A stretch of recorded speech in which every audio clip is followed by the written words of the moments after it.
Good afternoon, everyone. Welcome to today's webinar. We'll be getting going in about a minute. We're just going to let the Zoom room fill up.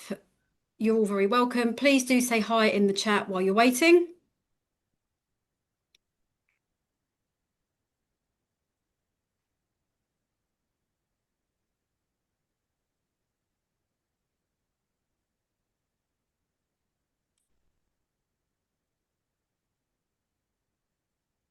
Hi, everyone. It's great that so many of you are joining us here on Zoom. We'll be getting going in about 30 seconds. We just want to let as many people as possible join us here live on the Zoom room.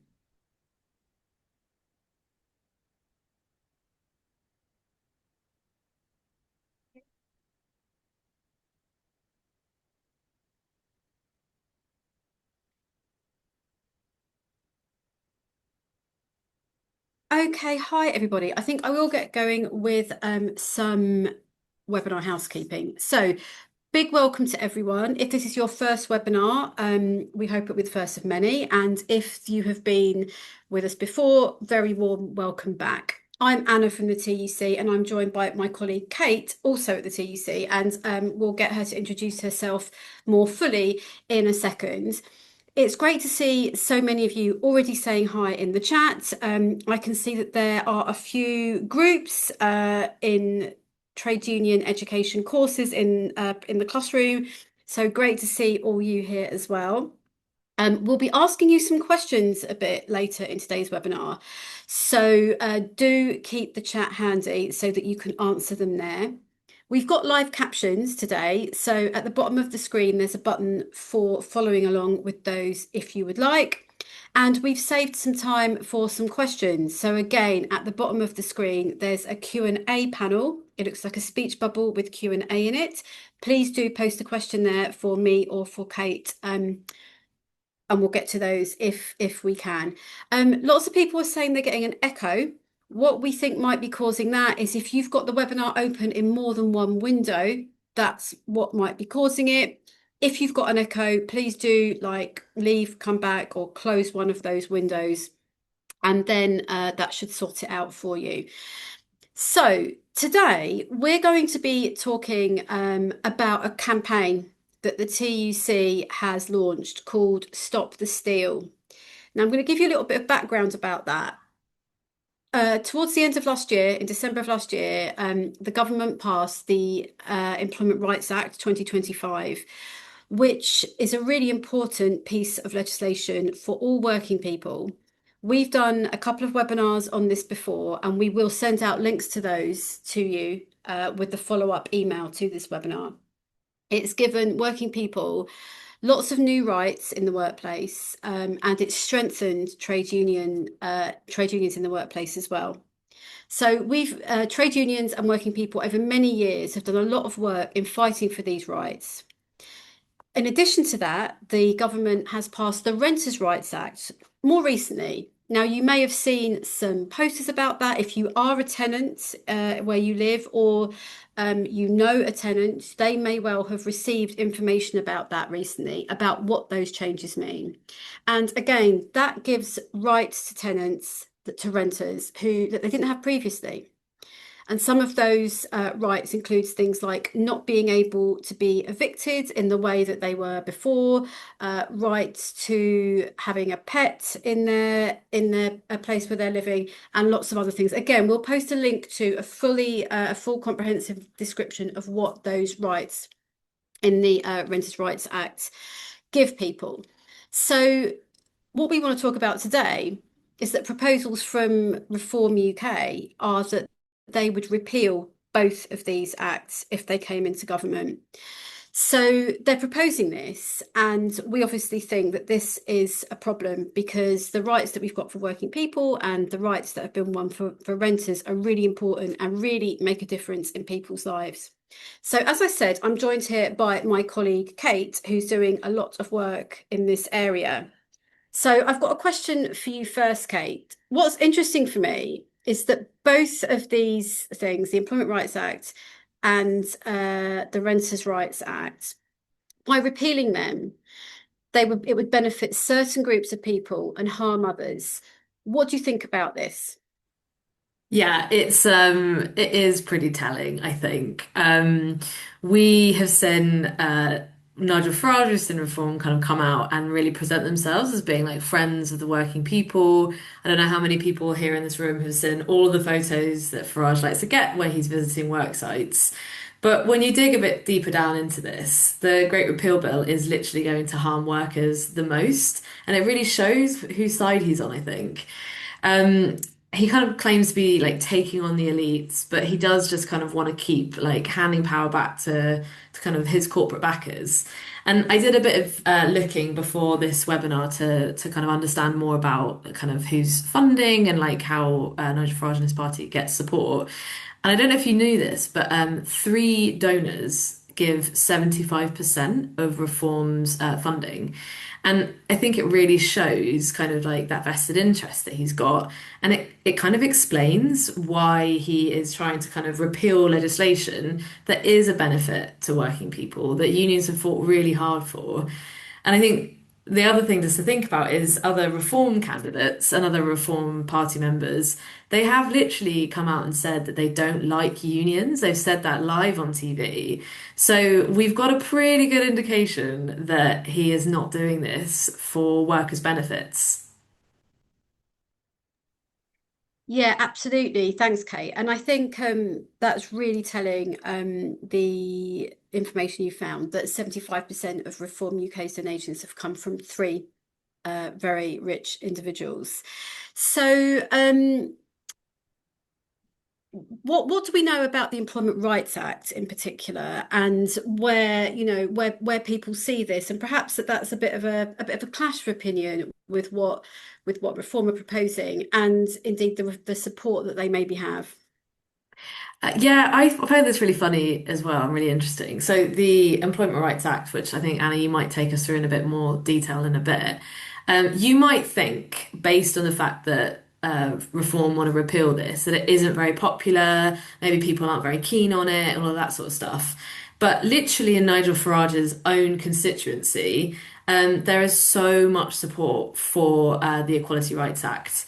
Over three-quarters of voters, they support banning zero-hour contracts and ending fire and rehire, and two-thirds support day one sick pay. So they are incredibly popular policies, and that's like not just in the southeast, that is across the country. And I think it's really telling because unions know this. Unions have been fighting for this. Reps have been fighting for this for ages, as you said. It was a really hard won kind of battle to get in December. But we know they're really popular. And I think it's also really telling that Reform came out in March and said, okay, we're going to get rid of this.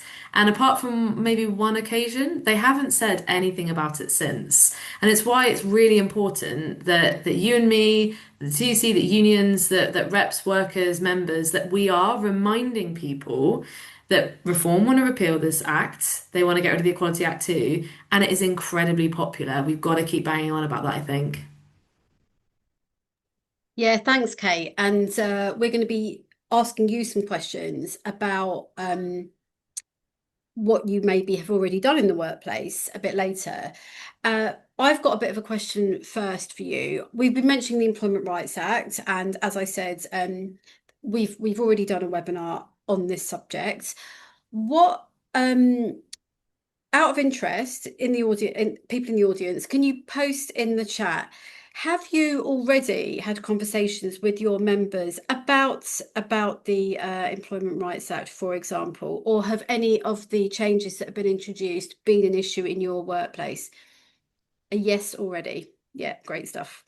Really good to see that. Um, some of the changes of the Employment Rights Act are going to be coming in over the coming months and into next year. It's not all sort of happening at once.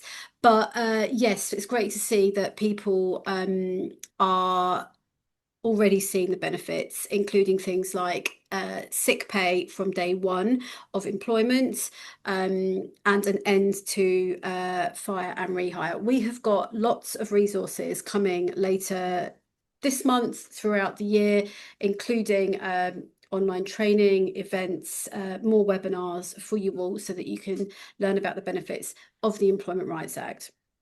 So we're also going to be talking a bit later in this webinar about what you as reps can do about the proposals by reform. But a little bit more from Kate first.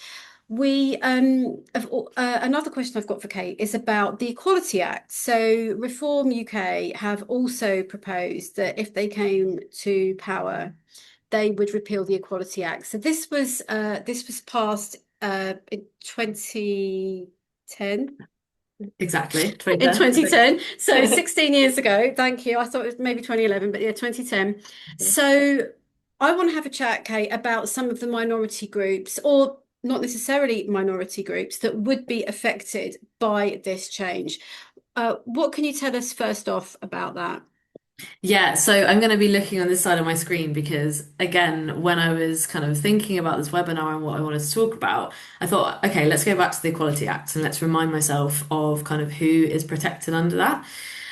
So, in the Equality Act, here are the following protected characteristics: age, so that's whether you're young, whether you're older; disability, and that includes conditions that could lead you to becoming disabled; gender reassignment; marriage and civil partnership; pregnancy and maternity; race, and that includes colour, nationality, and ethnic or national origin; religion or belief, and that includes a lack of belief; sex and sexual orientation. So that I'm sure many people here in the room probably will either have a connection to some of those protected characteristics themselves, or they would know someone that is kind of like covered underneath that. Um, but and I kind of wanted to like bring that to life a bit actually, Anna, and like talk about what that means practically. So when we think about like, the workplace and everything around this and what the Equality Act can do for us, I think we talk a lot about pay, don't we? We talk about kind of making sure that workers have the wages that they need. And we are still seeing a really big disparity in wages around kind of ethnic pay gap, gender pay gap, disability pay gap. And the reason that we're able to push for a change around this is because of the Equalities Act. Because we are kind of, if you have somebody in your workplace who does exactly the same job as you, they're a man, you're a woman, it's through the Equalities Act that you can kind of appeal that. So pay, that's probably something that's familiar to loads of people here in the room. Um, I think this is a really fascinating one when it comes to age discrimination. Whether you're a little bit older and perhaps you're kind of edging towards retirement or you're thinking about kind of like that kind of leaving the workplace, we hear a lot about people who don't get put forward for kind of promotions, they don't get put forward for trainings, they don't get put forward or supported to develop as they want. And that is age discrimination. And in the same way, if you are a young person and you want to go for promotion, you think you can kind of like do a new job, and they say no, like we just don't think you've enough experience, but that's also age discrimination. So that those are a couple ways that you're protected in that one. And I think it's really, I want to kind of like just spend a moment thinking about that, because some of the accusations made about the Equalities Act is that it kind of protects minoritized groups only. But if you are an older worker, and we have so many older workers in our workforce, they are protected by this Equality Act. So I'd really dispute what Reform are saying around that. Another kind of few things to say. I'm sure that loads of people know this, but if you're pregnant or if you're on maternity leave, you can be protected under the Equalities Act. So nobody can fire you if they find out that you're pregnant. You can't kind of be let go early from your contract. That's obviously incredibly important. And then I think as well, when it comes to disability, this is a huge thing that the Equality Act affords us. And it's a huge range. So whether it's kind of somebody might be disabled and they need workplace adjustments, it's through the Equalities Act that we're able to get that. But the other thing to say is if you have cancer, HIV, or multiple sclerosis, or if you're blind, it's the same thing. You're protected through that. So it means that you can't be let go because you're taking lots of appointments. Somebody's just put that in the chat because you have cancer. It protects you, and cancer affects a huge number of us here in the UK. So again, I really dispute the kind of what's being put out by Reform about this supporting a niche group of people. And then I was having a really interesting chat with the equalities team, Anna, who do so much good work on this. And they were talking to me a bit about how the Act can protect you even if you do not have a disability yourself. So they were telling me that there's been some cases where workers have been fired because they've been asking to take time off or they haven't been able to pick up shifts because they're taking their disabled daughter or son to appointments. Now, you are protected under the Equality Act. Oh, the light's just gone off. If you have a disabled child or a disabled kind of partner that you want to take to appointments.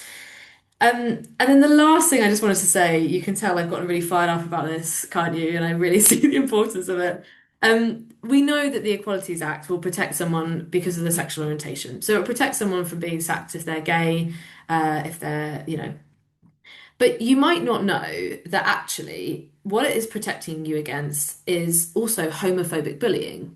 Now, say if there is a straight person in the workplace, but they are being bullied using homophobic language, they are protected through the Equalities Act. So again, I really strongly dispute what is being put out about the Equalities Act at the moment, where we are saying that it's a niche group of people.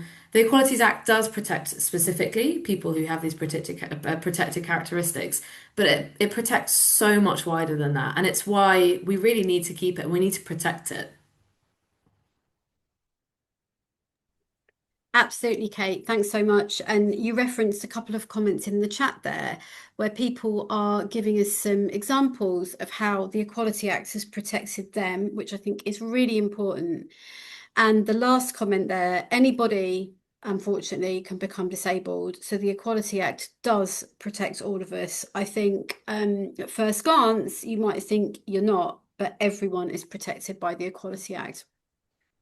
So I think we've got some evidence as well about certain politicians who maybe aren't as knowledgeable about the Equalities Act or possibly also the Employment Rights Act as we may think. Have you done a bit of research about that as well, Kate?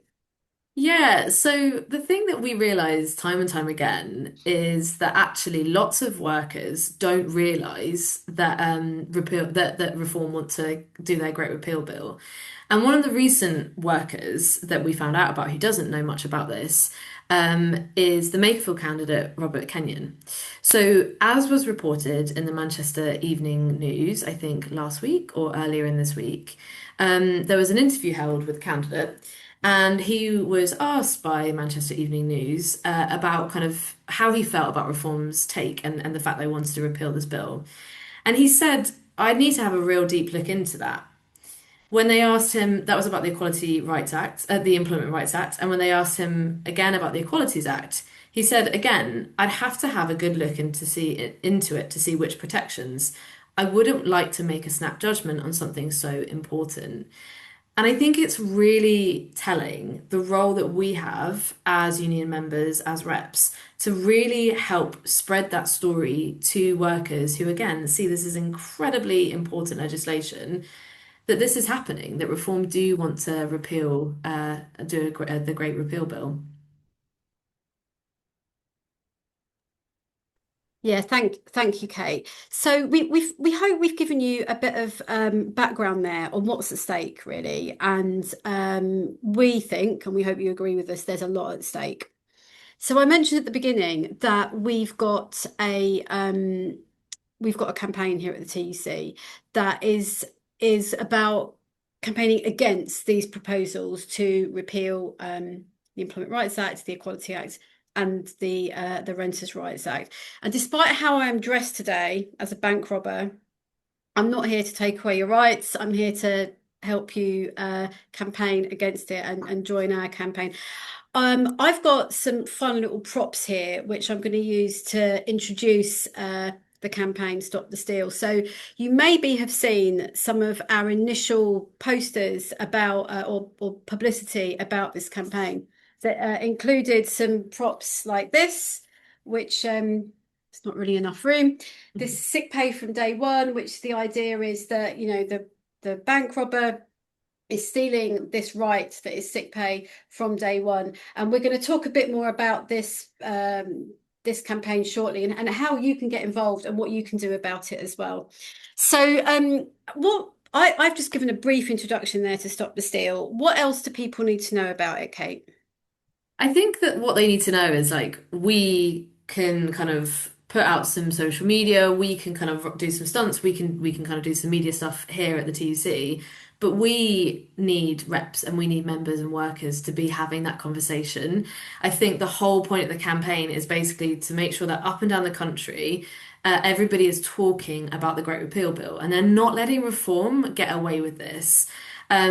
A number of reform supporters, I think about a fifth of them, this is through Hope Not Hate's polling, it's clear that they value workers' rights really, really highly, and those people will be in our workforce. So we have so much potential to actually have conversations with those people, whether they are kind of maybe a bit reform curious or maybe they are voting for reform.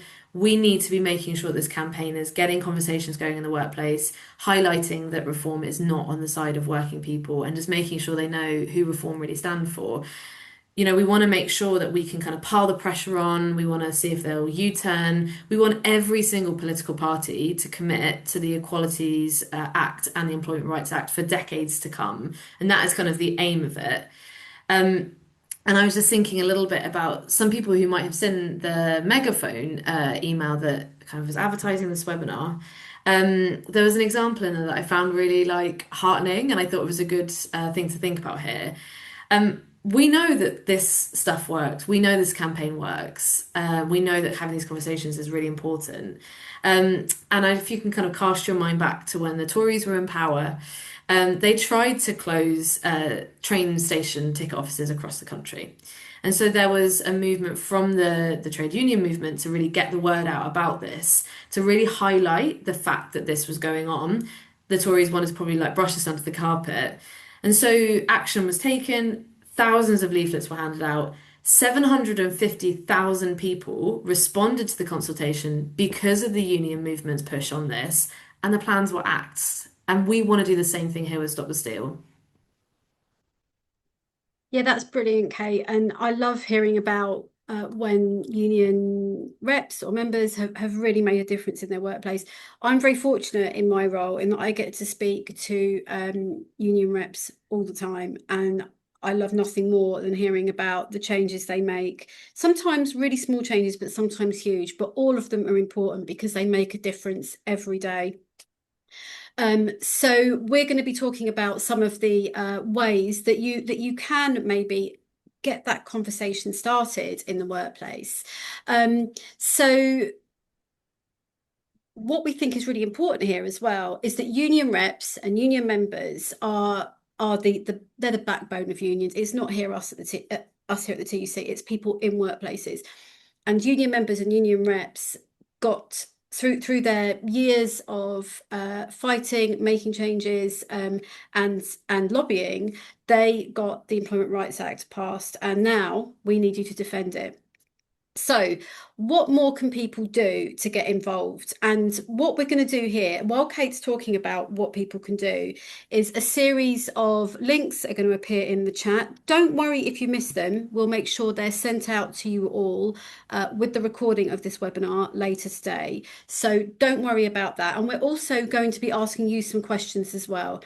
So how can people get involved, Kate? Okay, there's three things that they can do right now. The first is signing the megaphone petition. 45,000 people have already signed this petition, but we want to make sure that that number keeps growing. We want to make sure that any political party that wants to get rid of this really important legislation knows it's incredibly unpopular. And I think A, it matters to sign the petition because of that reason. We want to get lots of numbers. But B, if you're warming yourself up to kind of having conversations in the workplace, if you kind of want to like gauge someone's perspective, because it's a bit difficult sometimes, you might not always know where they think about this sort of stuff, you can send them the petition. And that's a great way of starting a conversation. So that is number one, the megaphone petition. The second thing you can do is you can order a free poster from the TUC. We can get it sent out to you, and you can put that poster up in the workplace. And I'm going to come on in a second to the third point. But Anna, we put some posters up around the workplace the other day, didn't we? And you actually ended up having a Absolutely. chat. Yeah, so Kate and I put some posters up, and I actually don't have one here as one of my props, otherwise I'd show you close up. But you can see here, Kate and I putting the poster up here in the TUC offices, and I started to have a chat with a couple of colleagues in our little kitchen while we were making a cup of tea. So hopefully, you can take some inspiration from us in seeing what we're doing in the workplace.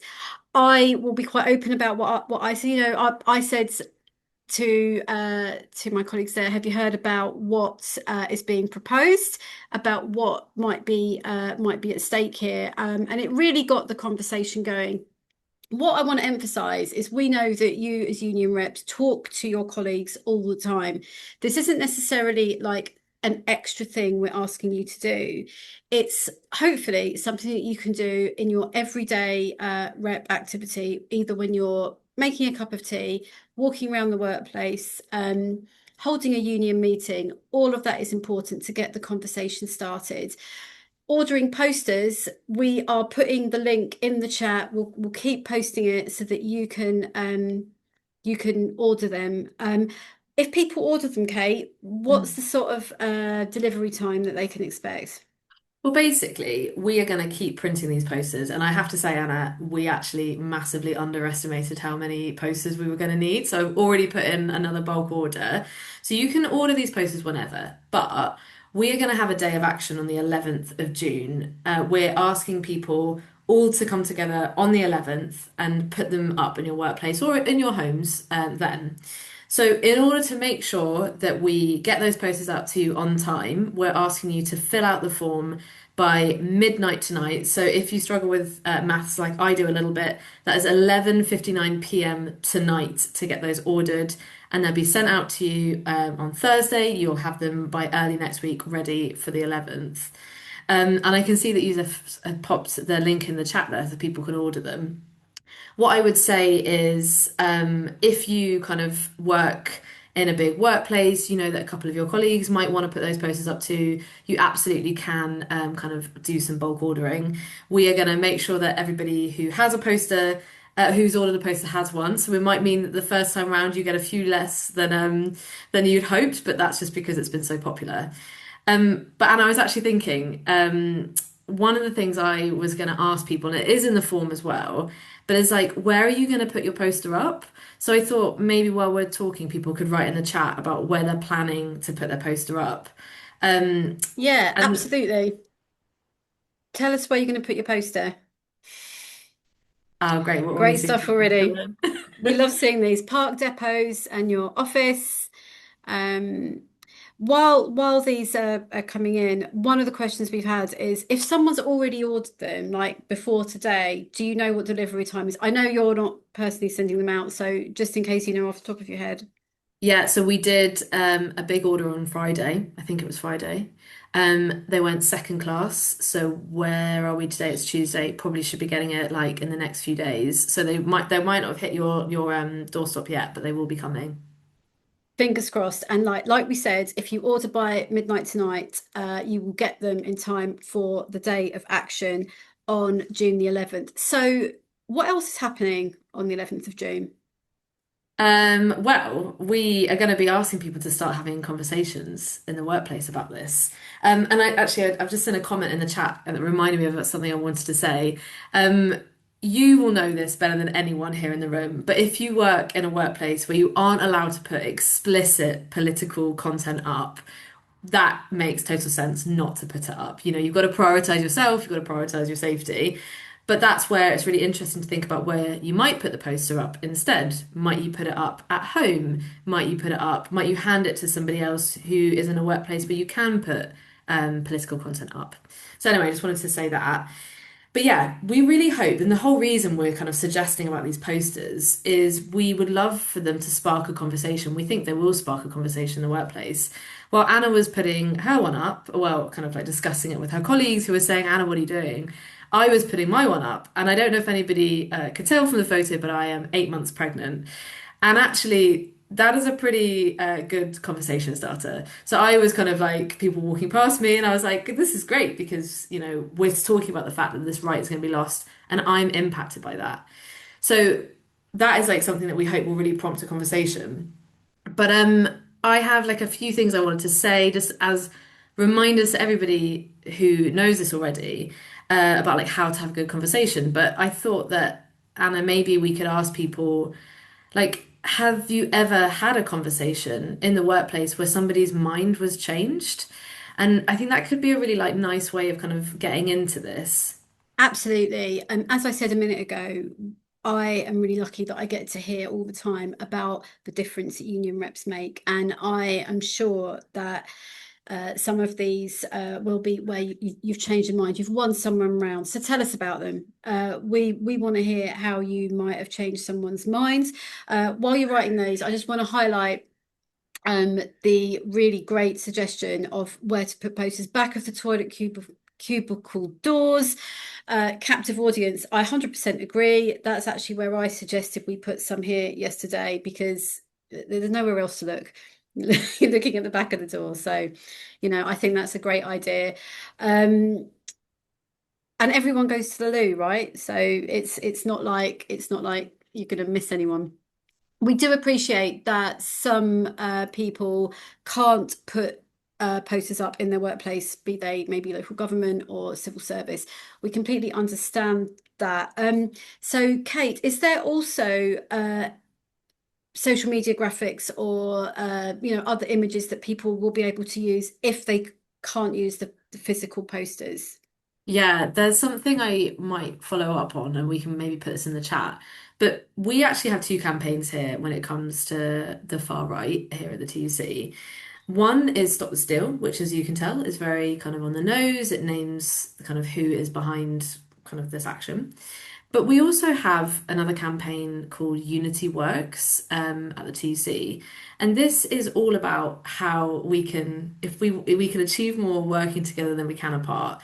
This is a campaign that basically makes sure that workers' voices are not being lost and workers' rights are not being lost as we see kind of increasing division and increasing polarization. This is a campaign that doesn't name any of the kind of people that we think are driving division.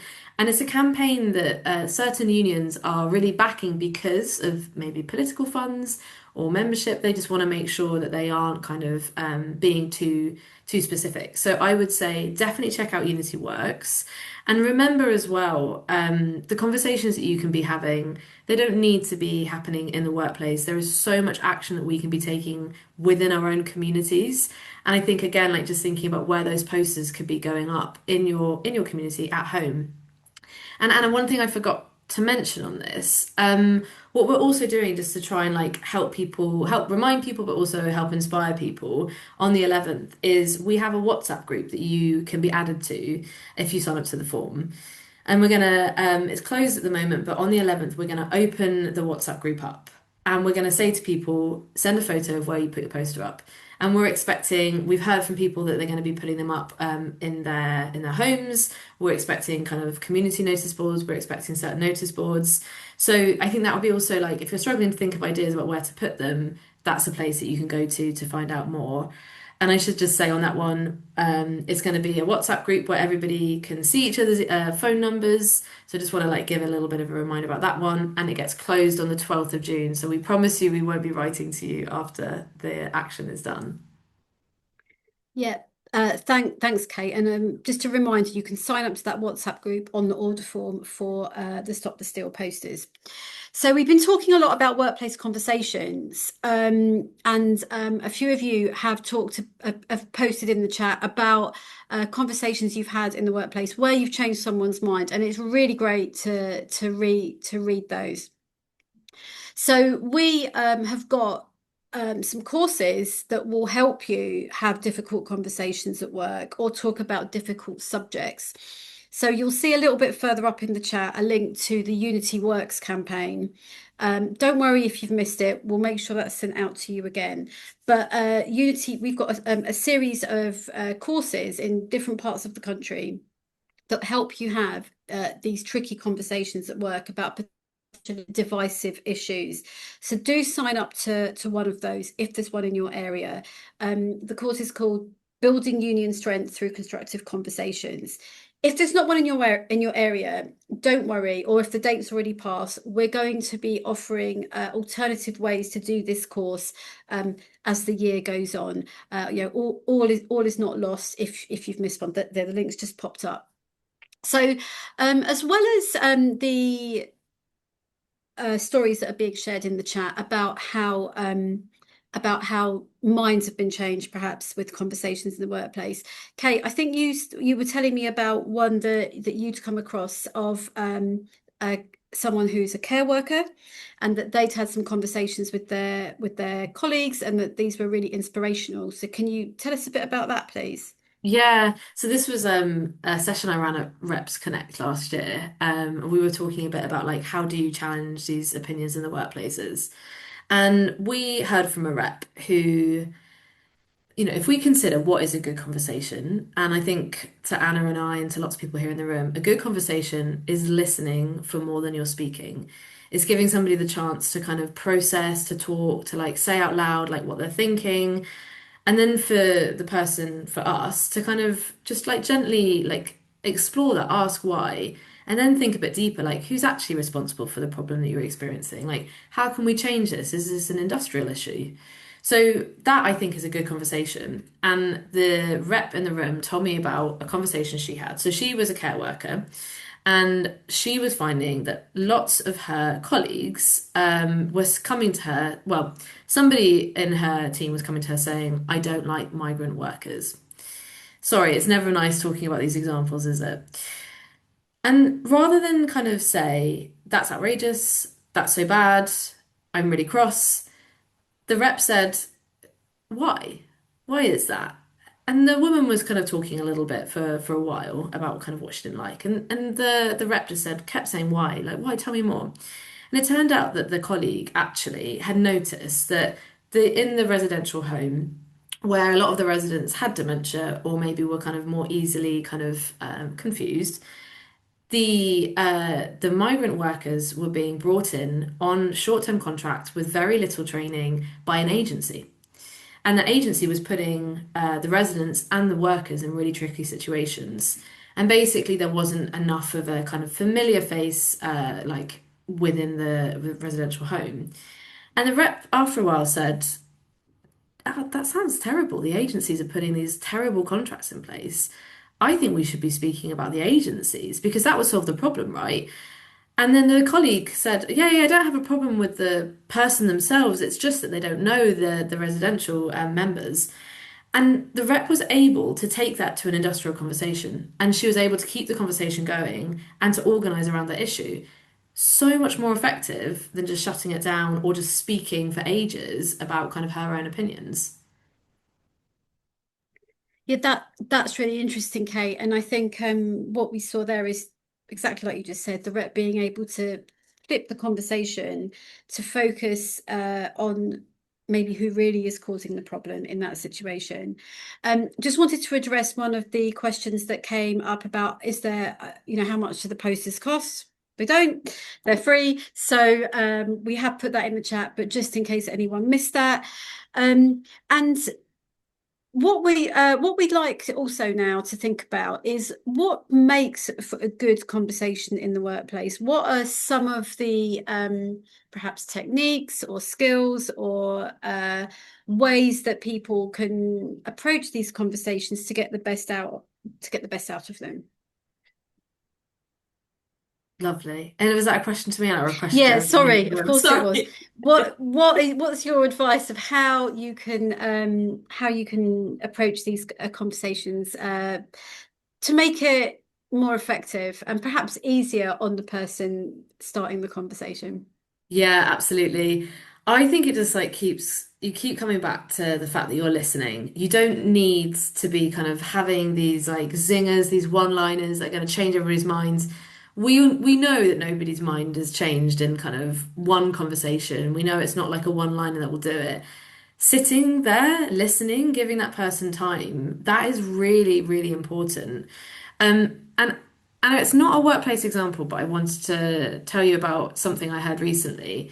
There is a really interesting initiative that ahead of the May elections, we're having conversations with people on the street about reform policies. It's not from a trade union movement, but the woman who was telling me about the work told me about a conversation she had with an older lady who was anti-migration.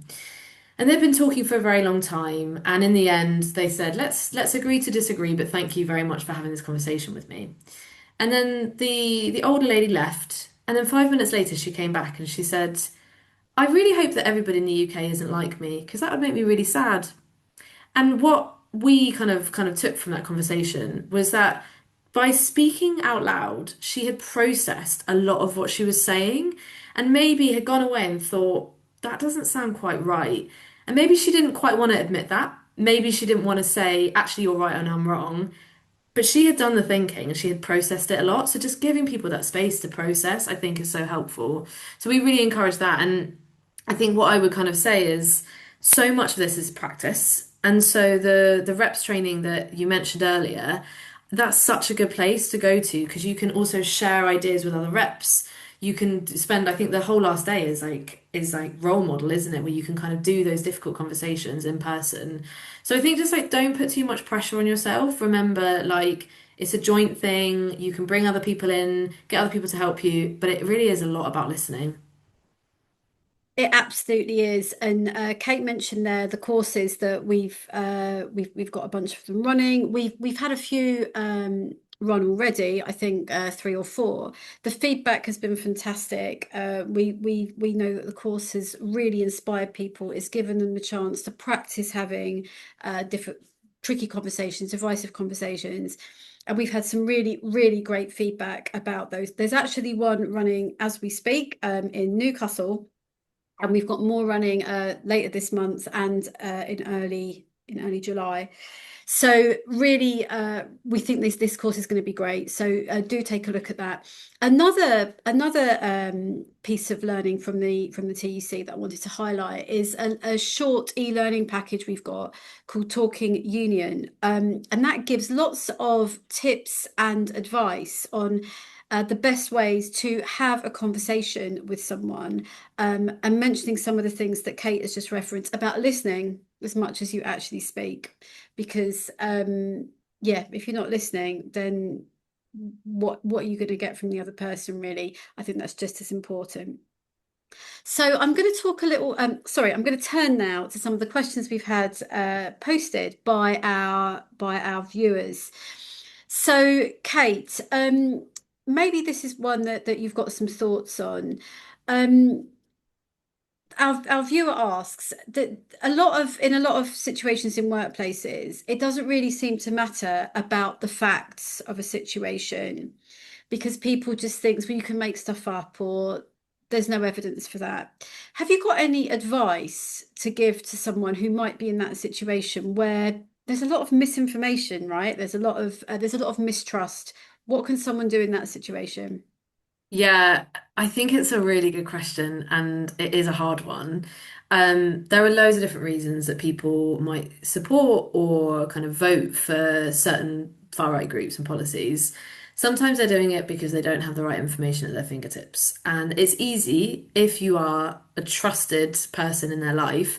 And I would argue if you're on this call and you're a rep, you're a union member, you are probably one of the most trusted people in that person's life. There's loads of evidence on that. You do have a bit of space to kind of, without banging them over the head with facts, just say, oh, look, like it just isn't the reality. This is kind of what I know. Same as kind of the conversations we've had in the past. Do you remember that conversation we had? And actually, you agreed. Like you can kind of pull on all the other times in their life where you've kind of given them the correct information. And you can kind of say, like, yeah, this is like the reality of it. Have a look. Why don't you come back to me? There's no need to kind of like say anything now. Just give them that time to process some of the facts. And maybe they'll come back with another counterfact, and you can just keep the conversation going. It's also worth thinking about who's listening to that chat, is the other thing I would say. So, for everyone who comes to you and has that conversation, probably people in the room are listening and they are also absorbing that. The other thing I was going to say is, and I think this is a bit harder. So I come from Kent, I should say, Ashford in Kent, and I think there are a lot of people who want to roll the dice. They want to see what they can do. They want a bit of difference. They want to see things shaken up. Um, and actually, there's somebody from Ashford on the call. How nice. Very nice to see you. So the thing I would say around this is like, it really is about having that conversation where you let them speak and you really understand their problems and you keep bringing it back to union values. I think that we know the trade union movement is kind of so strong and so important to somebody's identity, and keep bringing it back to kind of what we benefit from as colleagues, kind of having solidarity and just really giving them the chance to unpack kind of how they're feeling. So that's kind of what I would say, I suppose, to that one. But it's tricky and you don't fix it overnight. Yeah, absolutely. That's I think some really good tips there, Kate. And yeah, I saw as well someone knows you from the past who's on the call, which is always lovely to see. We've had a question asking about the Great Repeal Bill, which just as a reminder is the proposal by Reform to cancel the Employment Rights Act, the Renters' Rights Act, and the Equality Act. So, do we at the TUC have any templates that reps could use when they're explaining this to their members of what's at stake? And I think even if we don't have them today, this is certainly something we can send out to anyone who's signed up for this webinar. Um, we know that a lot of reps in their branch regularly email members to explain about union campaigns or something that might be changing. So I think this would be a really good thing that we could share with everyone. Is it something we've got? Maybe we've got something. If you wanted to get going with this before we share templates with you, take a look at the TUC's megaphone site, which is our petition website, campaign website. We've shared the link multiple times. It's where the petition is. So do take a look at that, which gives you the headlines of what's at stake in this campaign. But we will supply you with some templates that explain it in a bit more detail. I've touched on a couple of times the Renters' Rights Act, that is one of the pieces of legislation that is going to be repealed as well by Reform. Now, we're not experts on that, but we know we're here to talk about employment rights. But do take a look as well at what is being proposed to be changed under the Rights Act as well. Okay, let me just see if we've got time for one or two other questions because quite a few. I'm just looking down the list. Yeah, we've touched on here about a little bit about workplaces where people have to remain politically impartial. And what I'm a bit worried about is that if a conversation went a certain way, even if it started out in a political neutral way, what someone can do to remain safe, to remain impartial, so that they don't sort of breach their employer's code. Have you got any advice for someone in that situation where it might be a little bit tricky?